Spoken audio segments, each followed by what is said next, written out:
Welcome to Pale Blue Pod, the astronomy podcast for people who are overwhelmed by the universe but want to be its friend. So cute. That's us. Hi, I'm Dr. Moiya McTier. I'm an astrophysicist, a folklorist, and a friend to the universe, and a friend to you. Yes, you are, and that's why we're here today. I'm Corinne Caputo. I'm a writer and a funny person, and I'm hosting a sleepover for me and Moiya at my place.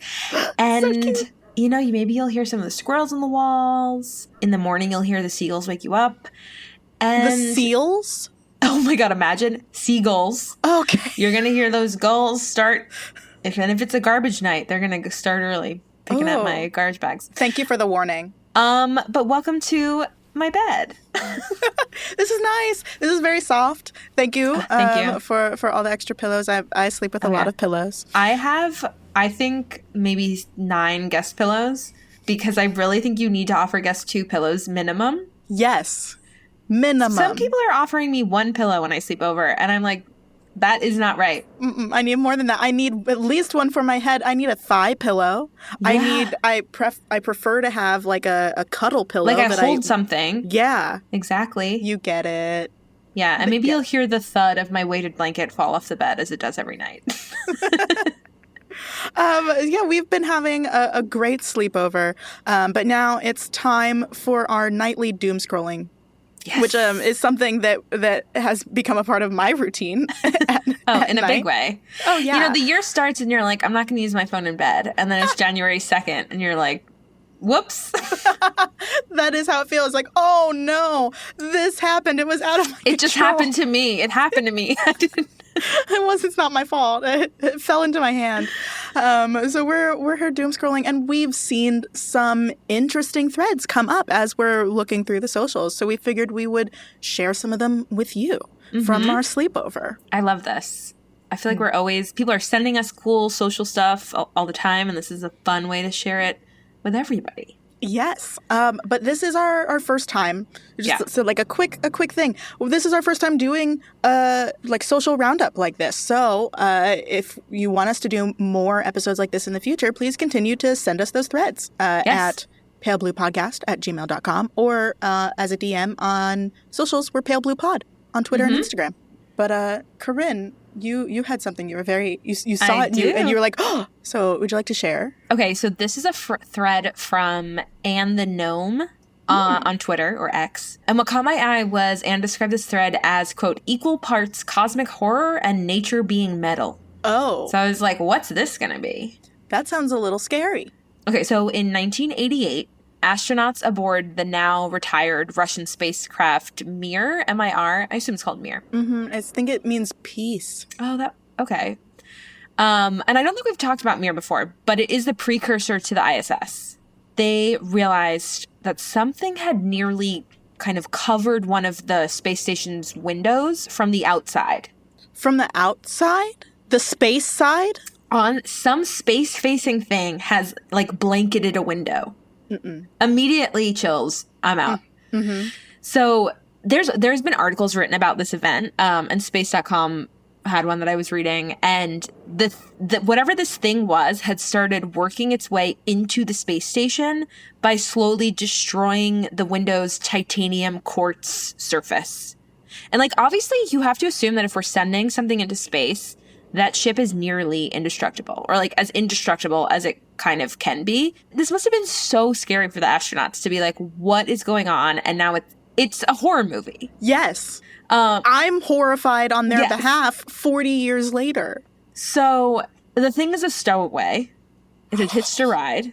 Oh, no. And it was starting to grow. And it didn't burn off. Exactly. No. So I pause the story here to say, Moiya, what would you do? Die.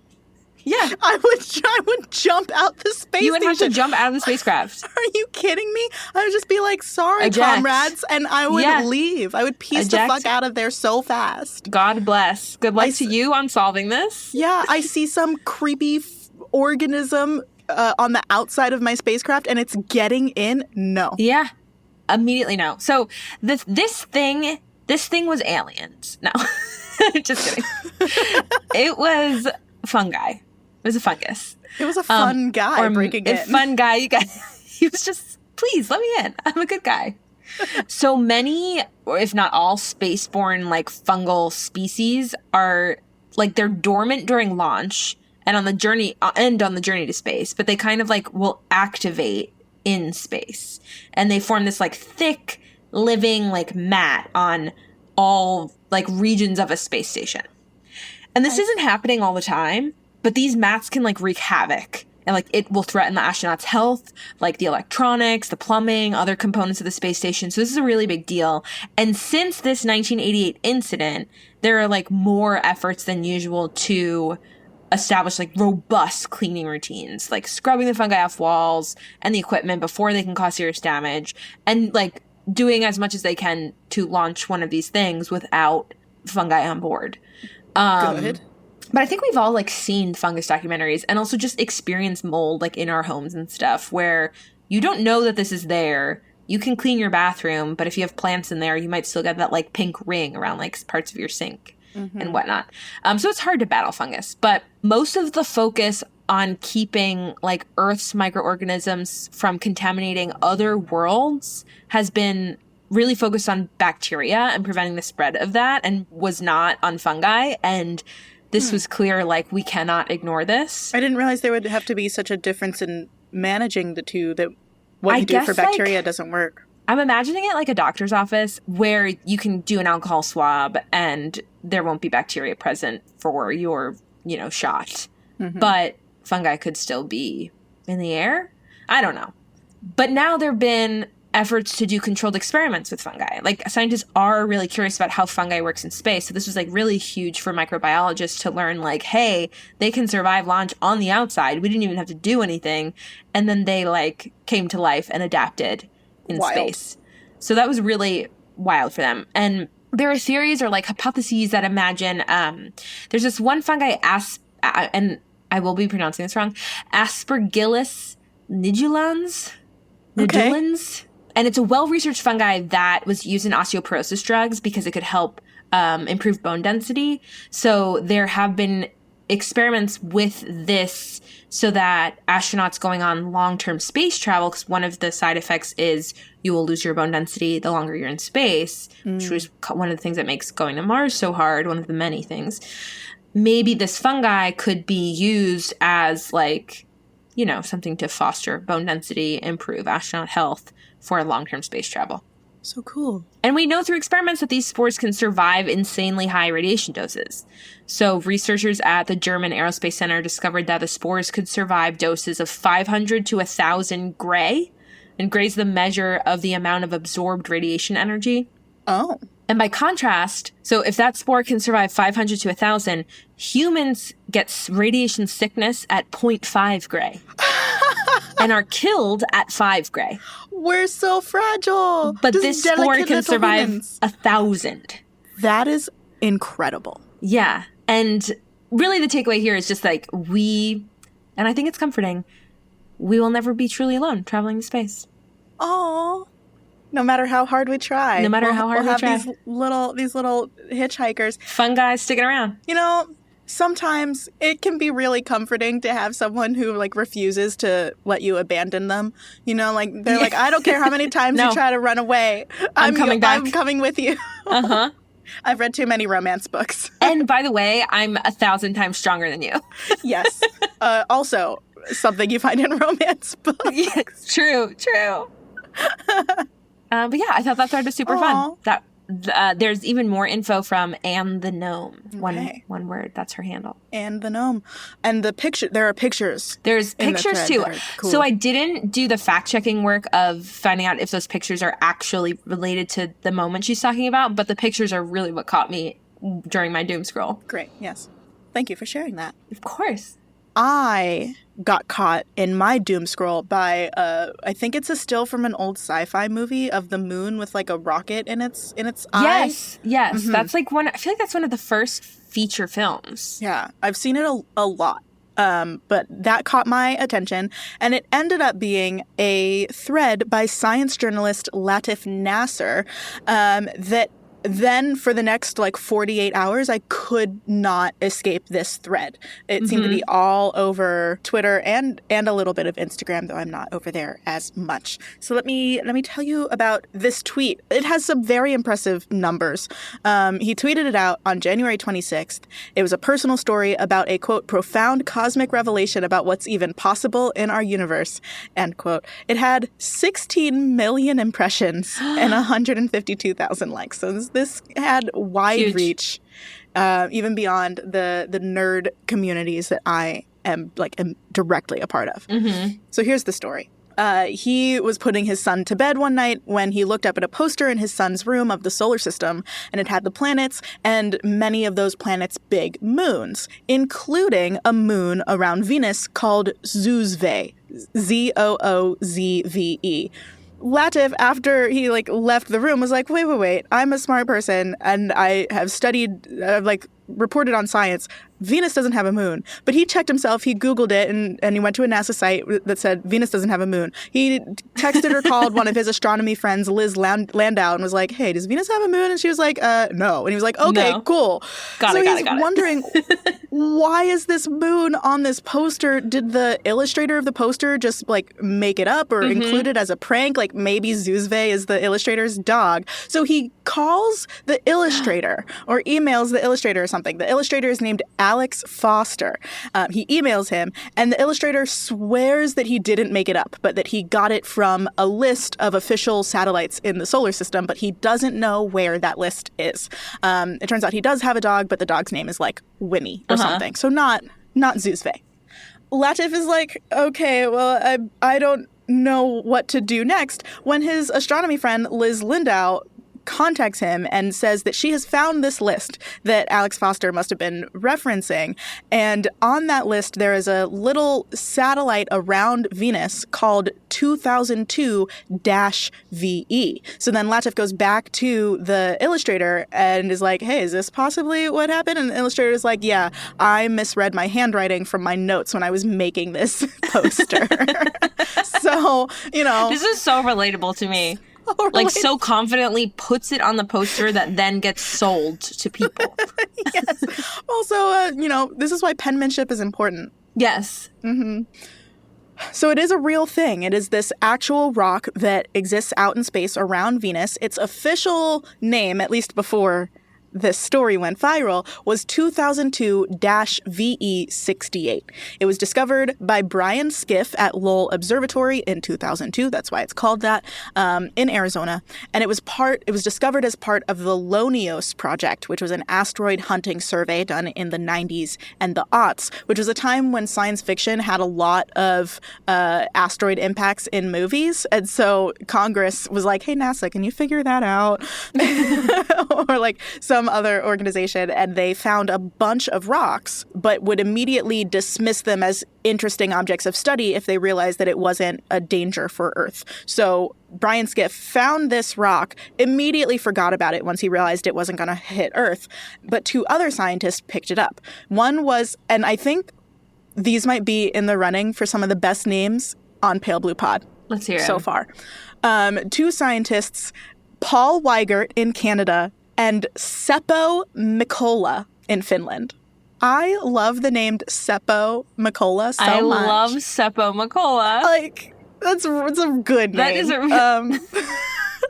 really, to me, I don't know Finnish, so this is nearly my first introduction to it. It's that name could be anything. That could be a person. Yeah. That could be a tool.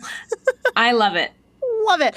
Gonna name a character Seppo in the future. Whatever it is, I kind of trust that person.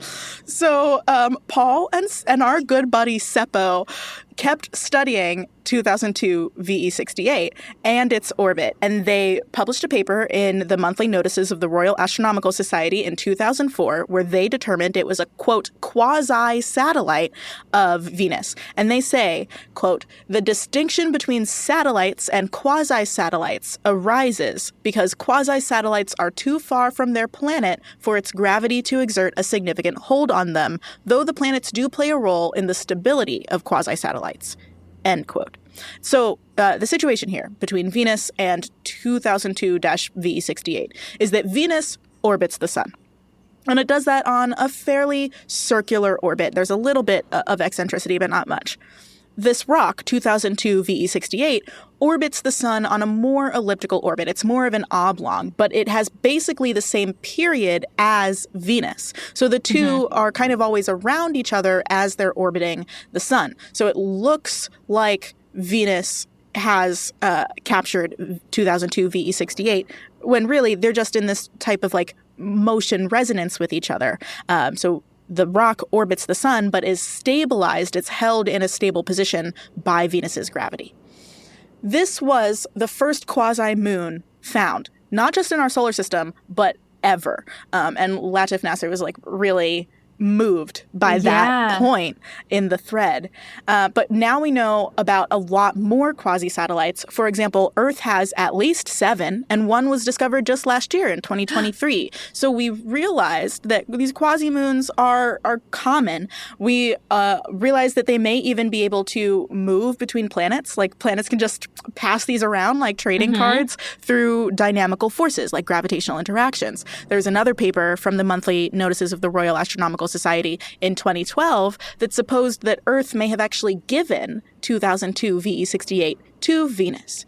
So on January 26th, this thread goes pretty freaking viral for a science thread. And I don't know what the whole process for this was, but eventually this rock, this quasi-satellite, was officially renamed Zuzve because of the thread. I love that. I know, like that's its official designation now. But the story's not over. I got involved. I got pulled into this. I was called by Dr. Luna Z, who is at Cosmo Looney on Twitter, to back engineer a myth for Zuzve, so we could stick with the naming convention where moons are named after mythological figures associated with the deities that the planets are named after. And someone had put out a call for a myth, and Luna saw that and was like, "There's only one person who could." There's only one it's person. Dr. Moiya McTier. And so I I came up with a myth, and what I decided was that Zuzve was a young Greek poet, a beautiful Greek poet who was a follower of Apollo, the god of poetry. But he was so beautiful that Aphrodite, the goddess of love, also fell in love with Zuzve. And the two gods, Apollo and Aphrodite, both insisted that Zuzve choose between them. And Zuzve was driven mad by the indecision. He couldn't choose between, like his patron god of poetry and the most beautiful being he had ever seen.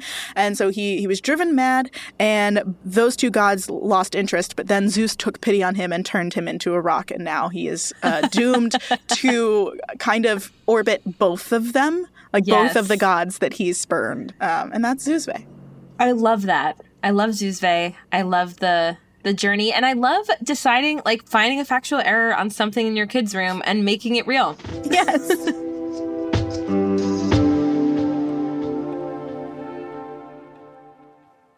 Hi, Moiya is making tea as we cozy into bed, so I'm going to take this minute to thank our patrons who are supporting this show every single month, every single week. Thank you, as always, to our Sun Like Stars, Sharon Llewellyn, Lissa, Scott Reynolds, Ian O'Leary, Augustin, and Tom T. And of course, you can support us, hear your name on the show, make it to our Patreon star chart, all by supporting us on Patreon for just about $1 per episode. And if you sign up for an annual membership, you get a 13% discount. Who doesn't love that? Find the star chart, Patreon info, and more at our website, palebluepod.com, or by going right to patreon.com/palebluepod. And if you can't support us financially, that's totally fine. We love you very much. You can support us by reviewing the show on whatever app you're using, or by sharing the show with your friends.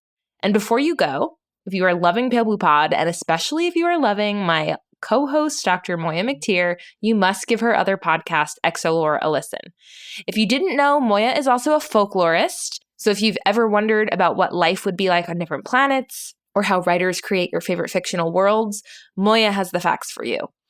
On Exolore, Dr. Moiya McTier explores fictional worlds by building them with a panel of expert guests. She interviews professional world builders and reviews the merits of worlds that they've already built. If you listen, you will learn, you will laugh, you will gain an appreciation for how special our planet really is. We talk about this a lot on Pale Blue Pod, but Earth is kind of the dreamland. You can subscribe today by searching Exolore in your podcast app, or by going to exolorepod.com. Okay, back to the show. Okay, I have another one, and I saw this one on Instagram from, like, the Washington Post climate Instagram that I'm not sure I actually followed, but I feel like I'm getting more and more, like, non-followed accounts in my Instagram feed. Huh. It said, NASA got materials from an asteroid hurtling through space, then couldn't open the can. Oh, is this about Bennu? Yes. Okay. And I was like, what do you mean they couldn't open the can? Because, like, and this is not at all to make fools of scientists. Like, I thought this was interesting. So I'll take us back to 2016. NASA launched a spacecraft OSIRIS-REx on a 7-year voyage to rendezvous with Bennu, an asteroid. OSIRIS-REx was going to orbit the asteroid, collect a sample from the surface, return home, sample in tow. Mm-hmm. And as we've discussed, so many things can go wrong in one of these missions. Every step is a new impossible hurdle. So beyond launching safely, orbiting the asteroid, rendezvousing with it, collecting the sample, launching back home, there was a flyby this past September, and OSIRIS-REx ejected the capsule carrying the sample, survived re-entry despite a faulty parachute deployment. Ooh. And landed intact, perfectly upright in the Utah desert. So that's impressive. Huge win. And I will say that, like, scientists there was a lot they can learn from the samples collected from this asteroid. One of the kind of broad things is, insight into the origins of human life or our creation or whatever. I like how you went into soft voice to say that. I know, because that's like not, certainly not in the brief for the mission, where it's worded way more scientifically. But the final step, so the part where the scientists have the asteroid sample in hand, maybe it wasn't the most thought out part, or maybe is, like, probably the part we experience the least because of, like, failed missions or whatever. But something went wrong in that stage. So Nicole Lunning, the lead sample curator on the OSIRIS-REx team, expected that the hardest part of the mission was behind her once the capsule was transported to the Johnson Space Center in Houston from the Utah desert. Mm-hmm. But in Houston, the container was kept in this, like, sealed box about the size of a twin bed, so quite big. For a box, I guess. For a box. For a box. And scientists, they can only manipulate it by, like, reaching inside with gloves through, like, ports built into the box. So it really limits their range of movement. Salvador Martinez, the mission's lead engineer, said, it's kind of like taking apart a computer with oven mitts. Oh. Which does sound like hell. Mm-hmm. But in October, they began removing the bolts that were holding the capsule together. And they do this after a set time to kind of make sure nothing's been contaminated. Like a quarantine? Yeah, kind of. And maybe after all this fungus stuff, they're like, we better be careful. Anyway, toward the end of the process, they came across 2 fasteners. They're, like, less than an inch long, and they wouldn't budge, and they began to deform, like, the scientists' tools. So, like, I've certainly tried to open a jar, and I end up, like, bending a spoon in half by accident. Mm-hmm. So imagine that. NASA, they're just like us. They're just like us. For nearly 4 months, the scientists could not get this open. And this is where I stop again and say, Moiya, what would you do? I would get a raccoon. This is an honest answer, because I have been to, I think, 2 different science presentations where people talked about the dexterity and not necessarily intelligence, but just pure perseverance of the raccoon. Of a raccoon. Ooh, yeah. Like, I love that. Scientists have given them tests to see how they would get into lockboxes, and they don't do it in a clever way, but they just don't give up. So send a raccoon after it. That's such a good idea, Moiya. That's so funny. Thanks. I've been spending a lot of time with you. It's rubbing off. So they don't get a raccoon, although maybe they should consider it. They were able to get into, like, I guess, pieces of the box that they had gotten into, and they were able to retrieve, like, 70 grams of dust and rock. So they reached in with, like, tweezers and, like, scoop things, which is enough to exceed, the mission's goal was 60 grams, so they did exceed that, which is like a huge win. But there was a huge, like, the bulk of the sample was still inside, so obviously you want that. And the space is too small for large tools, and any kind of, like, lubricant for the screws would have contaminated the samples. Mm-hmm. They're kind of at a loss here. So they built a tool for this. Naturally. In January, the engineers built this oblong metal clamp that attached to the container's rim, which allowed an operator to lower a screwdriver head onto the fastener. And it's not like an actual screwdriver, like something resembling one. Okay. And on January 10th, they all turned the knobs carefully. And then finally the screws budged. And once the lid was removed, apparently several scientists cheered and said, "Let's go home." That's enough for today. Exactly. And they're still, the end of the article was they were still, and I don't know if this has changed in the, past week, but they were still trying to diagnose why the screws got stuck so that it, I guess, doesn't happen again. But for now, I just love the triumphant story of, we got to get this sample out. Yes. Imagine going home to like your wife and husband or whoever and being like, "We can't get the box open." I know. So for 4 months, you're like, "We still can't get this box open." I will say, though, if I were a woman married to a man on that team, oh my God, I would be like, "Let me in there." I would milk it so much. I'd be like in the kitchen. I'd be like, "Honey, can you open this?" Oh, no, never. Too soon. Like, yes. I would not let them live it down. Yes. Oh my God, that's so funny. Oh, thank you for sharing that. I got a good laugh out of that. I think I had an old like Reductious submission that did not make it to air, but just something that's like, now that I'm single, like, who's gonna open my jars? Because that's all we need them for. It's like, just open this and I'm going back to the TV. Yeah. I just need the pickle juice and I'm good. Mm-hmm. Yeah. There were definitely things that I grieved after my big breakup, and it was little things like that. Someone to open the jars, someone to reach the higher shelves. I bought myself a little stool though. So I don't need no tall person. You don't need anyone. Regardless of gender. You just need one of those robotic claws you can win. That too. Mm-hmm. I have options. The next thing that caught my attention as I was doom scrolling was not very science-y, but more history, which is something that's been on my mind lately as I have been neglecting writing the book I'm supposed to be writing. So some people might think of February 11th, 2024 as Super Bowl Sunday, but the cool kids know that it was instead the International Day of Women and Girls in Science. I saw that on Twitter and I was like, oh, missed me. Missed me. So there were some nice threads that people posted about celebrating different women in science and their achievements and contributions. I saw one that seemed nice and it had pretty pictures that were all very shiny and gold. So I stopped to look at it, and it was from the Beit Al-Fan Museum, and they posted about the life of Moiya McTier. That's not her real name, but that's what historians have started calling her. She was born in the 10th century in what is now Syria, and she was a scientist and astronomer, and she was believed to innovate and popularize the Greek astrolabe to the point where it was extremely usable and like precise. Miriam, not her real name. If people don't call her Moiya McTier, they might call her Miriam al-Ijilia, but I'll just say Miriam. So the thread started with that, and then it had some information about what an astrolabe is. It's an old timekeeping / star tracking device, and it could determine precise positions of the sun, moon, the planets, and the stars, all by having notches at regular intervals to denote degrees of separation, so that you didn't have to measure that's 5 or 10 degrees by eye. Instead, you had this nice little thing you could hold in your hand and hold up in front of you, and there would be a notch for every degree, so you would just have to line it up. It's essentially a protractor and a compass and a rough star chart all in one. Love it. Great. It has 4 different parts, mechanically speaking. There's the base plate, or sometimes called the mater. And then on top of that, there's the rete, R-E-T-E, and it shows the fixed stars. So this is the star chart part of the astrolabe.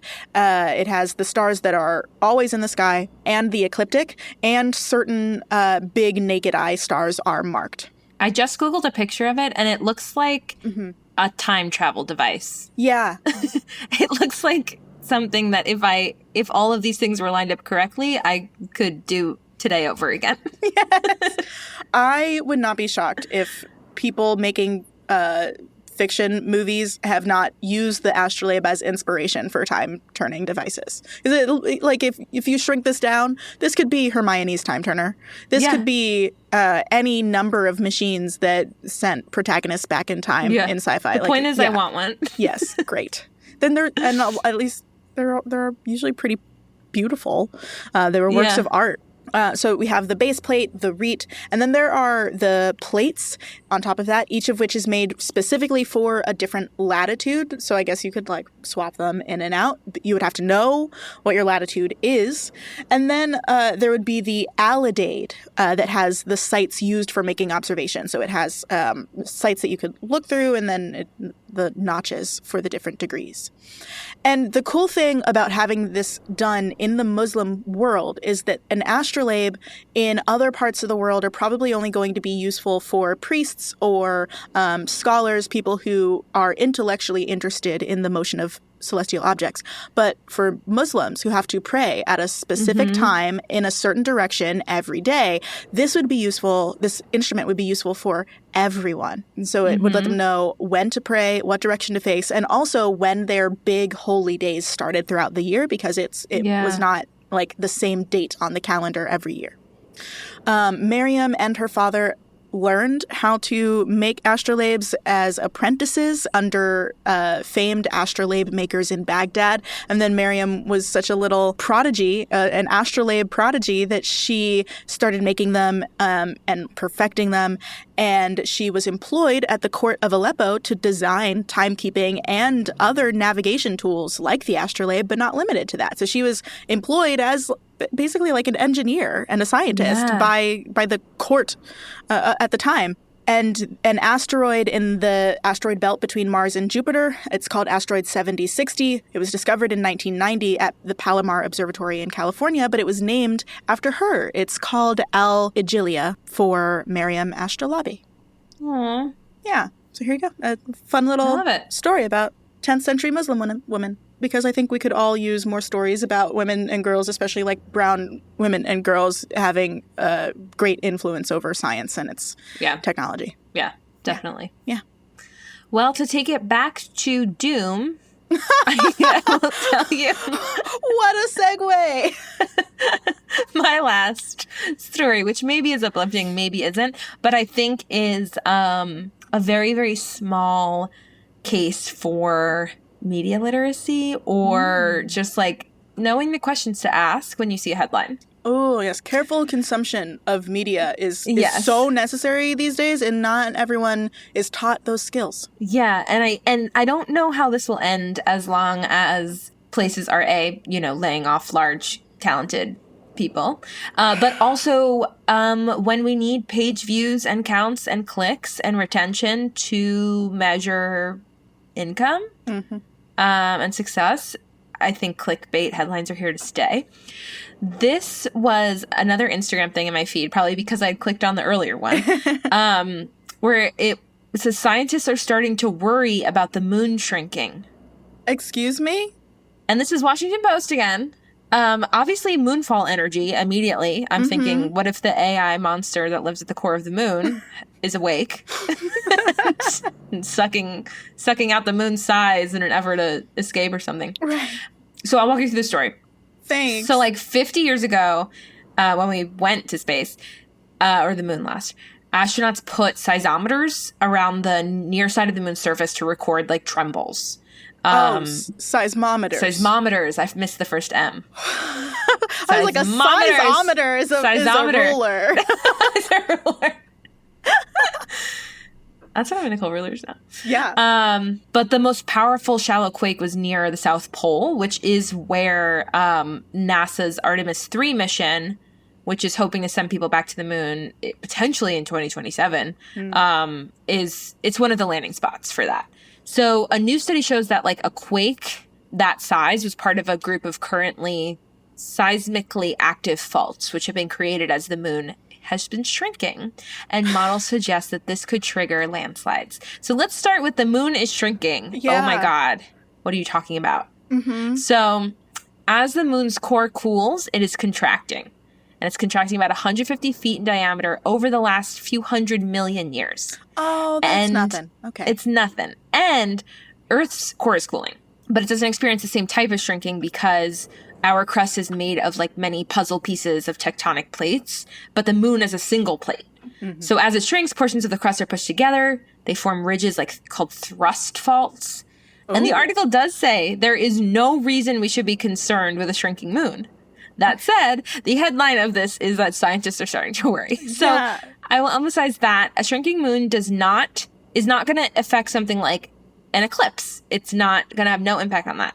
The mass is not changing, so Earth's tides will not be affected. There is no reason to care about this unless we want to move there, which to me is still fantasy. Mm-hmm. So these moonquakes are different than earthquakes in a few ways. Like they can last longer on the moon, sometimes for hours. And the moon's weaker gravity, it will feel stronger if you are on the moon than a quake will feel on Earth, because even a moderate amount of shaking would take you off your feet. Mm-hmm. And scientists agree it's like too early and we don't have enough info to determine how much this will impact Artemis, if at all. But the article ends, and it's kind of funny. The best way to gather those details is to go to the moon. Mm-hmm. We don't know if it's going to endanger them, but we can't know unless we send them there. Unless we go. So if anyone sees anything about the moon shrinking, I'm sure there's going to be some kind of like baby wannabe influencer who's like, the moon's shrinking, blah, blah, blah, blah. Mm-hmm. Don't worry about it. Thank you for that. Got it. When you said the moon is shrinking, the first thought that came into my mind was like, I would have heard about that. Same. I was like, wait, there's no way that this breaking news is happening to me through like a suggested post on Instagram. Right. I was like, there would have been at least a press release at the AAS meeting that I just went to. I would have heard this. But then you explained it and I was like, oh, okay, yeah, no, I have. Like in classes, we talked about the cooling of the moon, mm-hmm. And how it doesn't have volcanism and plate tectonics, so it smushes instead of getting renewed like Earth does. So, don't fall prey to the sensational headlines. They need to have that sentence about it not being a big deal. That needs to be bolded. That needs to be way higher in the article. I will say that. Fucking clickbait. I get it. So sad. I have something that is maybe less sad, but only maybe. It's bittersweet. Let's say that. This is not a specific post, but just a browse through a hashtag in honor of a recently retired mission. This is the Ingenuity helicopter that we sent to Mars, the first helicopter we sent to Mars, and we were kind of skeptical about whether it would work, and it did. It exceeded all our expectations, and it recently stopped working. So for some background on Ingenuity, it touched down on Mars in April 2021. The mission just ended on January 25th of 2024, almost 3 years. It was supposed to last 30 days, though. So it really went far beyond its expected lifetime. It was supposed to do 5 flights on Mars. It ended up doing 72 flights before one of the blades was damaged and Ingenuity couldn't fly anymore. And so I saw a lot of astronomers and others paying respect to Ingenuity through this hashtag. One person said in a post, Ginny, like a nickname for Ingenuity, Ginny, our fallen hero, with the heart hands emoji. That was real cute. An artist named Jade Boudreau posted a watercolor that she painted of the helicopter and called it, quote, the little dual rotor system that could. That was a common motif. The little helicopter that could, the little rover that could. People liked talking about how much Ingenuity persevered. Ironic, because there's a rover called Perseverance. In fact, many people shared a picture that Perseverance took of the grounded Ingenuity helicopter. And NASA's Perseverance rover account tweeted, quote, we've adventured so far together, ... Grateful I get to say thanks, Ingenuity, one last time. I'm dying, Corinne. It's so cute and so fucked up the way we personify these little rovers because we get so attached to them. We do. People talk about how Ingenuity gave them hope and let them dream because it seemed like such a long shot flying an actual helicopter on Mars, which has a very thin atmosphere, so it's hard to get that type of lift.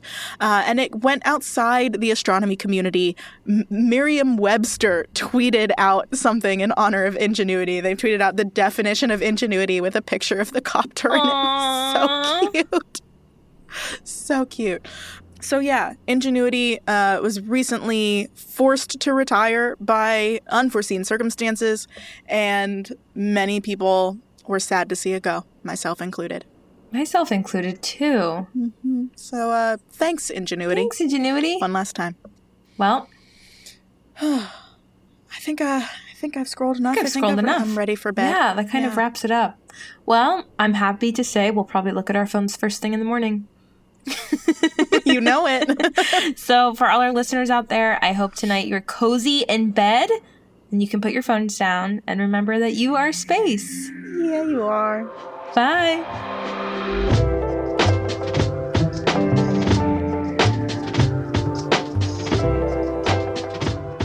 Pale Blue Pod was created by Moiya McTier and Corinne Caputo with help from the Multitude Productions team. Our theme music is by Evan Johnston and our cover art is by Shay McMullen. Our audio editing is handled by the incomparable Misha Stanton. Stay in touch with us and the universe by following @PaleBluePod on Twitter and Instagram, or check out our website, palebluepod.com.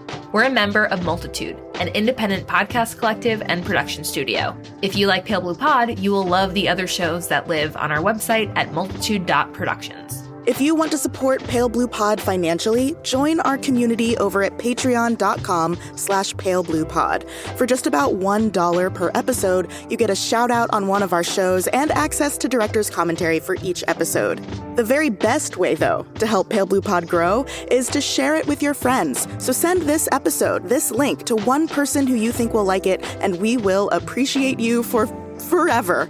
Thanks for listening to Pale Blue Pod. You'll hear us again next week. Bye.